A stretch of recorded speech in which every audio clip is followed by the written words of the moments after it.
कविता. रामानं शिळा उद्धरली, अहिल्या शापमुक्त झाली. ऐकलंय खूप, वाचलंय खूप. हे रामा, तू आहेस कुठे? तू ये. कितीतरी शापित शिळा तुला उद्धरायच्या आहेत. एवढंच कशाला? माणसांची मनं दगडासारखी होतायत, त्यांना तुझ्या स्पर्शाची गरज आहे. ये.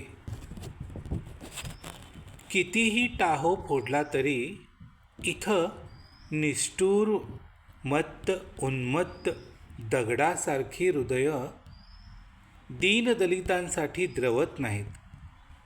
त्यांना पाझर फोडायला रामा तूच ये. कारण केवळ एकाच शिळेचा उद्धार करून तुझ्यातला राम थांबवू नकोस. इथं तर पाषाण हृदयी माणसांचा खच पडलेला दिसतोय. तुझा स्पर्श करुणेचा पाझर नक्कीच फोडील. रामा, म्हणूनच तू ये. रामा, म्हणूनच तू ये. केवळ अहिल्येचा उद्धार करून, एकाच शिळेचा उद्धार करून थांबू नकोस. तू ये. इथं अनेक शिळा आता तुला उद्धरायच्या आहेत.